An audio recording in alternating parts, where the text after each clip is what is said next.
Olá pessoal, tudo bem com vocês? Dando continuidade à nossa disciplina sobre educação para diversidades étnicas e culturais, hoje nós vamos discutir o tema Fundamentos para o Ensino de História e Cultura Afro-Brasileira e Indígena. Nesse módulo, que ele se inicia hoje, dia 20 de janeiro de 2022, e vai até o dia 26 de janeiro de 2022, estão previstas, né, leitura de bibliografia de base e videoaulas que estão disponíveis no Moodle e duas atividades avaliativas, tá? Um questionário com os mesmos moldes, né, dos módulos anteriores, 4 perguntas de múltipla escolha, cada uma valendo um ponto. E a segunda atividade é a elaboração do Minuto Lumière. O Minuto Lumière, lá dentro do Moodle, tem maiores detalhamentos, mas basicamente o Minuto Lumière consiste numa produção audiovisual sem cortes e sem sonorização, né, preferencialmente sem sonorização, que vocês gravam em um plano único, ou seja, sem cortes. Tá, lá tem uma videoaula explicando melhor o que é o Minuto Lumière e alguns exemplos de Minuto Lumière, tá, que vocês podem assistir. Qualquer dúvida, vocês podem contactar tanto as tutoras quanto a mim, tudo bem? Esse Minuto Lumière, ele deve ser o Minuto Lumière que vocês vão utilizar, né, como inspiração para fazê-lo. As questões sobre a história e contribuições das populações negras e indígenas, tá? Aí vocês podem optar tanto por um grupo racial ou outro, ou os dois, da forma que vocês acharem mais interessante, certo? Então, basicamente, o módulo 4 ele é constituído por essas questões. E aí, né, como de habitude, como de hábito, né, a gente vai fazer uma reflexão sobre uma fala que ocorreu no BBB 22 essa semana, né? A Natália, que é uma das participantes, né, uma mulher preta, ela faz a seguinte afirmação: sou preta e vim como escravo sim, porque a gente era eficiente, porque a gente era bom. Quando falarem você é preto, responde: sou sim, sou preta mesmo. Eu queria que vocês refletissem sobre essa frase, né?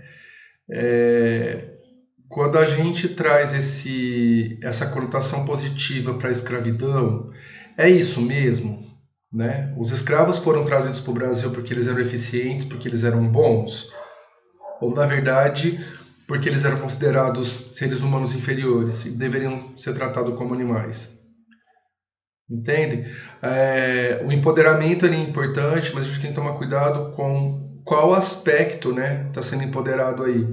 E a escravidão, de fato, não é um aspecto que deva ser empoderado, certo?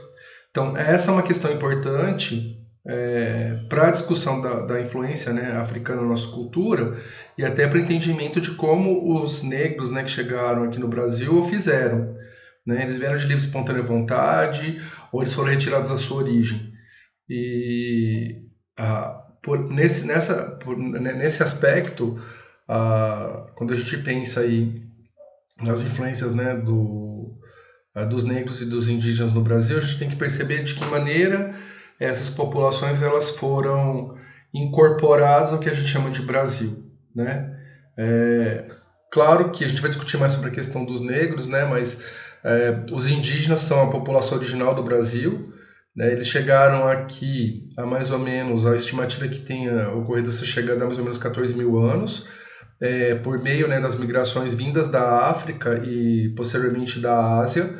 Então, as populações que colonizaram aqui o Brasil há mais ou menos 14 mil anos, elas têm origem asiática, porém, há indícios de que populações da Polinésia também poderiam ter chegado aqui no Brasil. Mas as populações que de fato se estabeleceram, elas têm origem asiática, certo? Tanto para os indígenas da América do Norte quanto para os da América do Sul. Então, os povos originais do Brasil, eles são os indígenas, certo?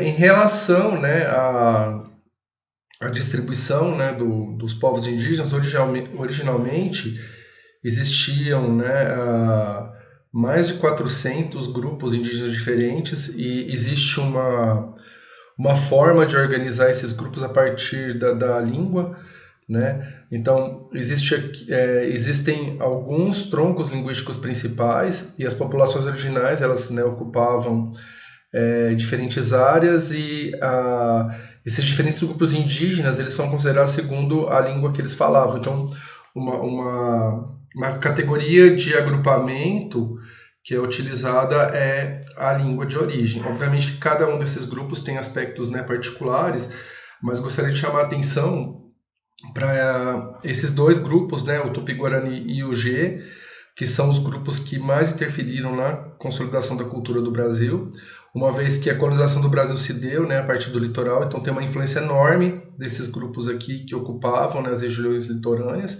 principalmente os Tupi-Guaranis, mas os outros grupos têm uma influência também, mas principalmente a gente vai perceber a influência do Tupi-Guarani na língua, principalmente a influência do Tupi-Guarani, justamente por causa desse tipo de contato, né, que tem uma relação direta com a colonização.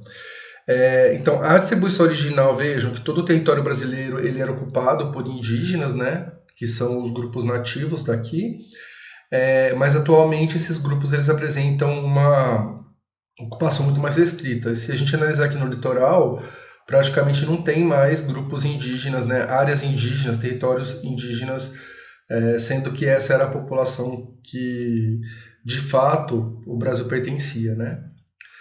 Em relação aos grupos africanos, e aí só vou fazer um pequeno ajuste aqui na imagem, tá? Só um instante. Em relação aos grupos africanos,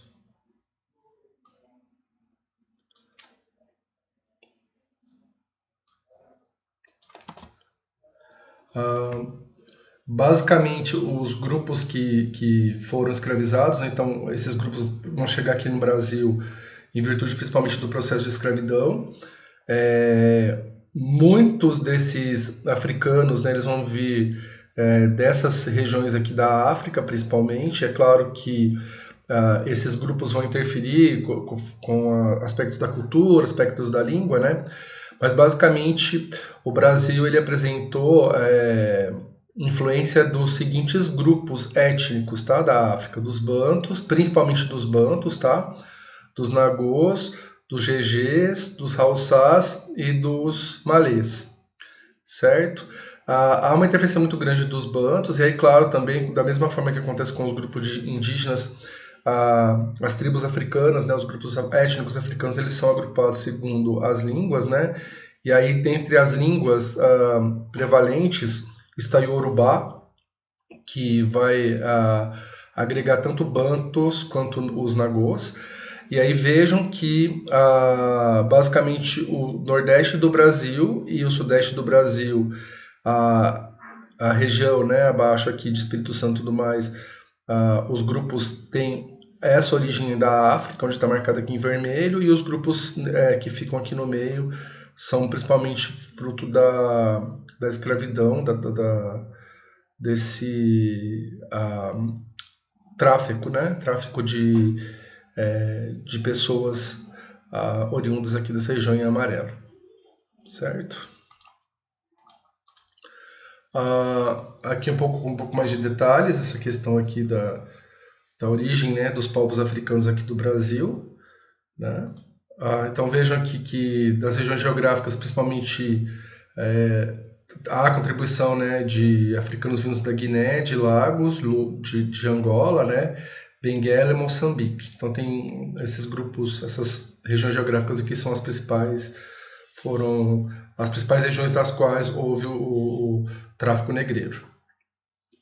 E aí, pensando nesse contexto, né, a Lei 11.645/2008, né, que determina a inclusão de história cultural brasileira e indígena nos currículos de educação básica, ela se justifica primeiro porque é uma maneira de reconhecer a contribuição histórica desses atores sociais, né, que normalmente são relegados à condição de subalternas ou de coadjuvantes, como é o caso dos negros e indígenas, que vão ser os grupos, né, raciais focos dessa aula.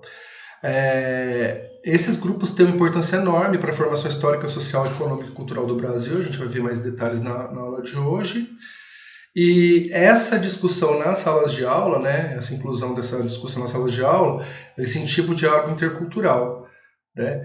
Esse diálogo intercultural tem como objetivo encontro de culturas, identidades, crenças, símbolos, mitos, ideologias, em um ambiente de igualdade que supere preconceitos e estereótipos, né, enraizados, especialmente contra negros e indígenas, né, que são os grupos foco dessa legislação. E aí, falando um pouco desses dois grupos, né, os negros e indígenas, desde a colonização do Brasil, eles têm uma importante atuação e influência na construção da nossa cultura. E o mito da democracia racial, ele traz uma perspectiva, né, de uma miscigenação étnica e cultural da formação da sociedade brasileira, como se isso tivesse produzido um efeito democratizante na sociedade. Só que, de fato, o que a gente vê é uma manutenção da visão de negros e índios em uma posição de submissão e uma aceitação de uma pretensa superioridade dos brancos. E aí eu destaco uma frase, né, de uma das fontes que a gente utilizou para organizar essa aula, né, que é a seguinte: problematizar e questionar tais situações permite-nos colaborar na superação de vários instrumentos que permitiram a consolidação de estigmas e estereótipos preconceituosos em relação a negros e indígenas. Né? Então, essas questões aqui validam a inclusão do ensino de história e cultura africana e indígena nas salas de aula, na educação básica, e inclusive na formação de professores. Tá? No caso dos negros e indígenas, né, houve um processo de escravização e coisificação, tanto para negros quanto para indígenas. Né? Obviamente que durante esse processo de escravização e coisificação houve um genocídio de indígenas, tanto em virtude, né, de eliminação de populações para ocupação de territórios, quanto em virtude da aquisição de doenças para as quais esses grupos não tinham anticorpos. Então, muitos grupos indígenas acabaram sendo dizimados porque desenvolveram doenças que eram relativamente comuns para aqueles grupos brancos, né? Como é o caso de gripe, né, entre outras. Esse processo de escravização e coisificação ao longo da colonização do Brasil produziu uma desigualdade racial. Dessa forma, as populações negras e indígenas aqui no nosso país sofrem preconceitos raciais e têm dificuldade em acessar bens e serviços, tais como saúde, educação, segurança e emprego. Esse processo leva a uma exclusão racial. E o que seria uma exclusão racial? Atitudes preconceituosas que são ressignificados no cotidiano. E isso acaba produzindo uma manutenção da miserabilidade das populações negras. No caso dos povos indígenas, né, existem conflitos pela sobrevivência e cultura, conforme eu mostrei para vocês, são vários grupos, né, que constituíam essas populações originais aqui do país. E aí é muito importante que o Estado brasileiro intervenha na disputa por terras, para que esses grupos não percam mais espaço. Eu mostrei para vocês que basicamente esses grupos hoje os espaços, né, estão praticamente concentrados na região norte do Brasil.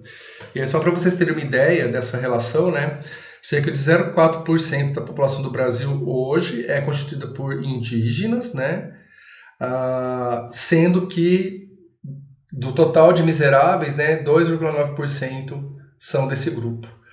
Quando a gente analisa, né, os negros, 50,9% da população é constituída por negros, né? E do total de miseráveis, você tem quase 75%, né, das pessoas miseráveis no Brasil são negras. Então vejam que existe aí um descompasso entre o tamanho, não existe uma proporção, uma proporcionalidade entre o número de indivíduos desses grupos, né, e o número de indivíduos miseráveis. Então é muito mais provável que um índio seja miserável do que um branco, e a mesma coisa um negro. A despeito, né, do tamanho populacional que esses indivíduos ocupam aqui no país. E aí, só para vocês terem uma ideia, né, a porcentagem da população brasileira por cor ou raça, 45,22% é considerado branco, 46,06% pardo, junto com os pretos, né, com os indivíduos pretos, a gente chama isso de grupo racial negro, 8,86%, que dá aquele somatório, né, que é superior a 50%, os amarelos, né, que seriam os asiáticos, 0,47%, e indígenas 0,38%. Então vejam que Esse dado é de 2015, né? Mas esse dado que eu trago aqui é o dado estimativo para 2020, certo? A fonte do IBGE. Quando a gente analisa, né, a distribuição desses indivíduos pelo Brasil, a gente vai perceber que há uma concentração, né? Então, esse mapa maior aqui, ele apresenta dados censitários, tá? Então, há uma concentração de indivíduos indígenas no extremo norte do Brasil, que é esses pontos em verde. Os pontos em vermelho seriam, né? Amarelo a proporcionalidade, né? Porque quando a gente chama o grupo racial negro é constituído por pardos e pretos, né? Mas praticamente os indígenas que se auto-intitulam pretos, eles são têm uma proporção menor. Então é mais comum as pessoas negras se identificarem como pardos, né? E aí vejam que, segundo o censo, os pardos eles ocupam, né, a proporção de pardos é extremamente grande na região norte, mas o nordeste também apresenta uma distribuição significativa desses grupos. E à medida que a gente vai analisando ao sul do país, há um aumento das populações brancas.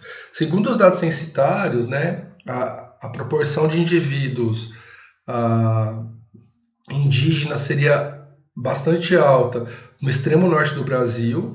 A região norte também contaria, né, com uma proporção grande de indivíduos negros, né, e pardos, do grupo racial negro, e existe aí um máximo de indivíduos brancos ocupando a região sul do Brasil, principalmente algumas regiões do interior do Rio Grande do Sul. Porém, se a gente analisa a genética das populações do Brasil, a gente vai constatar o seguinte, que existe um predomínio de indivíduos que têm origem genética indígena no norte do Brasil, numa área mais extensa do que aquela que os indivíduos se autodenominam. Os indivíduos com ancestralidade africana, existe aí uma proporção muito significativa, principalmente na região da Bahia, mas vejam que praticamente toda a região localizada acima do Trópico de Capricórnio apresenta uma proporção alta de indivíduos negros, mas existe aí um pico, né, de indivíduos com ancestralidade genética aqui na região da Bahia, e os indivíduos brancos eles teriam predomínio na região sul, principalmente aqui numa faixa do Rio Grande do Sul. Então vejam que, curiosamente, os dados genéticos eles são compatíveis principalmente com a distribuição no sul do país para os indivíduos brancos, mas quando a gente analisa a questão dos indígenas e dos indivíduos com ancestralidade negra, há uma distribuição um pouco diversa quando a gente pensa no censo. O censo a pessoa se autodeclara, né? Qual seria o grupo étnico ou o grupo racial a qual ela se considera, né?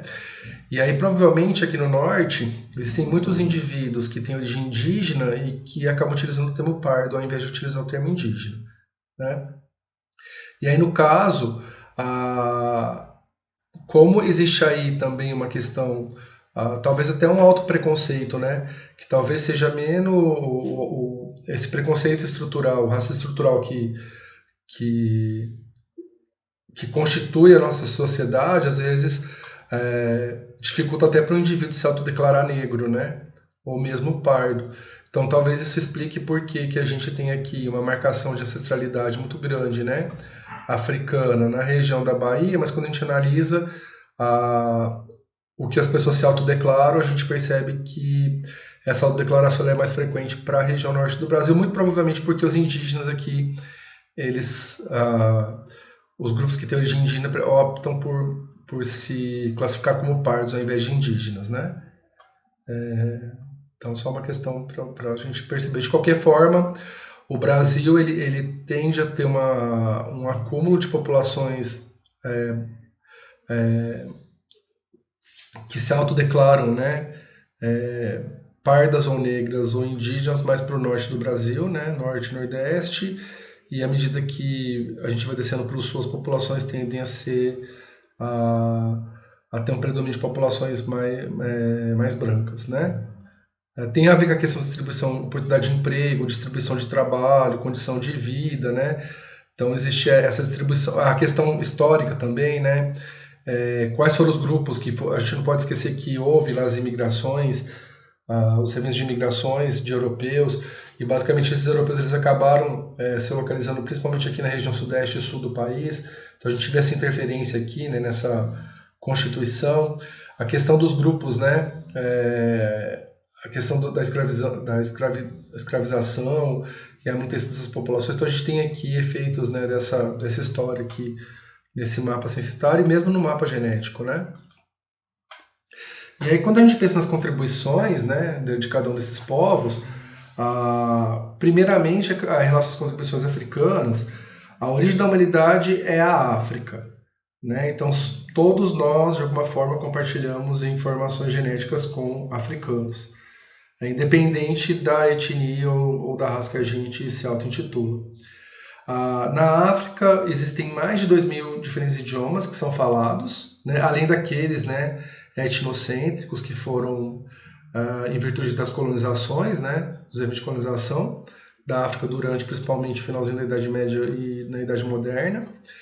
A África conta com grandes civilizações do passado, né, o Egito, Axum, que é na região da atual Etiópia, né, que tem uma construção desse grupo, os fenícios, né, que ocupavam a costa mediterrânea da África, e os cartaginenses, né, que a gente pode ver a distribuição.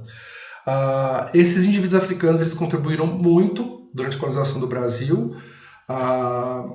Eles vieram, claro, né, como indivíduos escravizados, mas essas pessoas elas detinham, né, técnicas agrícolas para regiões tropicais. Os europeus eles tinham conhecimento de técnica agrícola para a região temperada.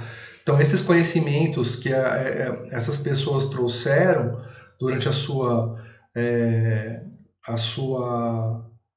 seu rapto, né, da África para o Brasil, elas contribuem para o entendimento de como cultivar, né, o que o Brasil, dentro do Brasil, considerando as condições climáticas, que são as condições climáticas do Brasil são mais similares à da África do que à da Europa, né?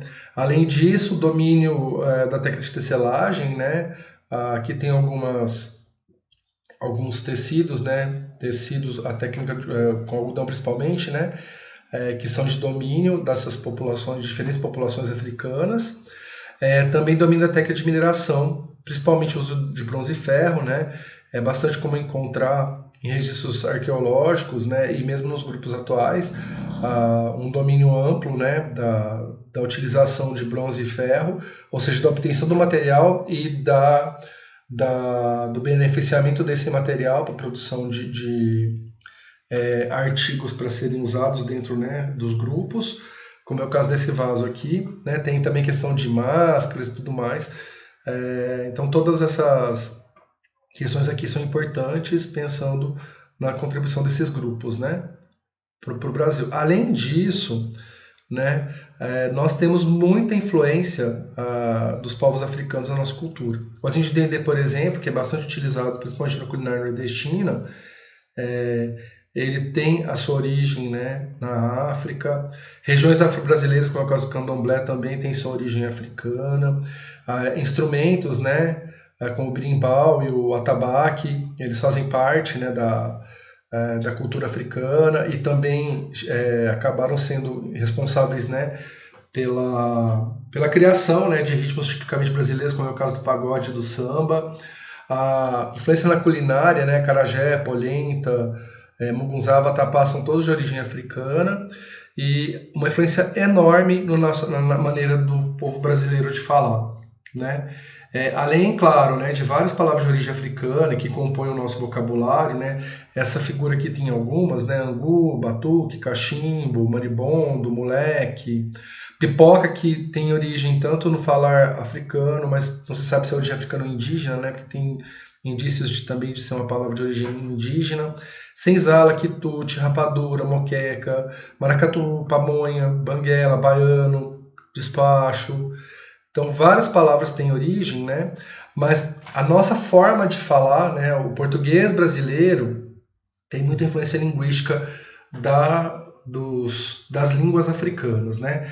Então, uma influência linguística que é bastante importante na oralidade é a marcação do plural somente no artigo, né?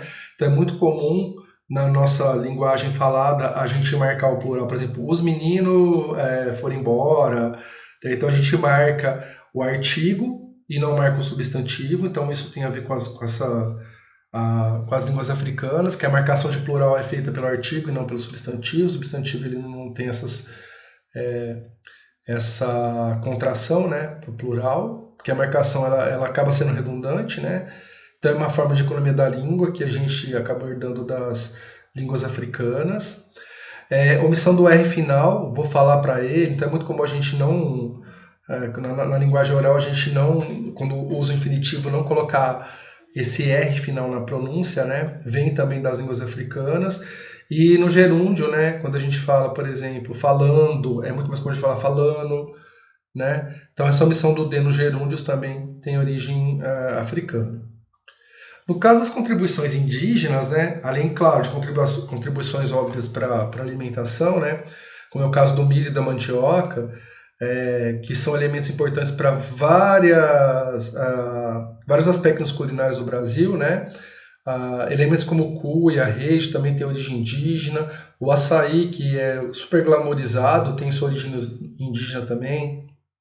Tucupi e tacacá tem uma restrição maior, né, são alimentos, principalmente utilizados, são pratos, né, alimentos principalmente utilizados no norte do Brasil, mas tem sua origem indígena, mas além dessas influências aqui, uma influência extremamente importante tem a ver com a nossa língua, né, que é o português falado aqui no Brasil.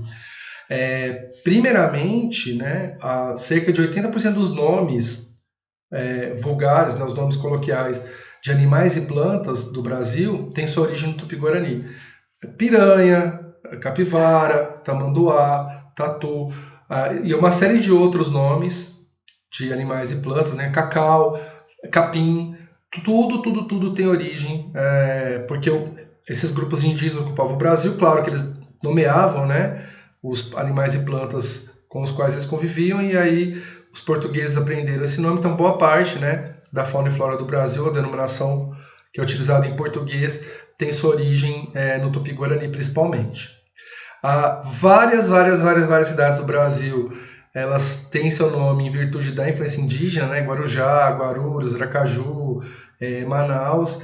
E aí, por curiosidade, né, dos 5 polos, 3 deles têm o nome, né, da cidade em virtude de influências da língua indígena, né? Por exemplo, Araxá, que é lugar elevado, Uberaba, que é rio das águas claras, e Tuiutaba, que é cidade onde fica o rio de águas sujas. Né? No caso de Franca e de Jales, tem a ver com o fundador, né? Então é um sobrenome de fundadores, né? Tanto de Franca quanto de Jales. Mas Minas Gerais é bastante comum, essas cidades, né? Em Minas Gerais tem o nome de origem indígena, mas aqui no Brasil é muito comum a gente encontrar cidades com nomes de origem indígena. Então só coloquei algumas aqui. Expressões e palavras como nhenhenhen, pipoca, capenga, canoa, pereba, pipocar, etc. têm origem também no falar indígena. E além disso, né, também os indígenas têm economia linguística, né, então eles marcam o plural somente no artigo, como acontece, né, com várias línguas africanas. A omissão do R final também é comum para as línguas indígenas, mas um aspecto importante, o dialeto caipira, que é um dialeto falado, né, em vários estados e vários municípios do Brasil, né, principalmente da região do interior, que apresenta esse R retroflexo, né, que foi o que eu falei, interior, tem origem nas línguas indígenas, né, então falar, porta, tem sua origem, né, na forma de falar nas línguas indígenas, e a troca do LH por I, né, que é muito comum na linguagem oral, né, pai ao invés de palha, tui ao invés de tulha, e assim, folha ao invés de folha, também é uma influência da língua indígena na construção do português falado no Brasil, certo? Então, pessoal, na aula de hoje eu queria trazer essas questões, né? Eu disponibilizei uma série de outros vídeos também dentro da disciplina que vão detalhar mais um pouco desses aspectos que eu trouxe aqui para vocês, e também no material bibliográfico de apoio tem um pouco mais de detalhamento. Qualquer dúvida, só mandar para a gente por e-mail ou encaminhar, né, para as tutoras, e aí nós vamos conversando. Abraços a todos e até um próximo encontro.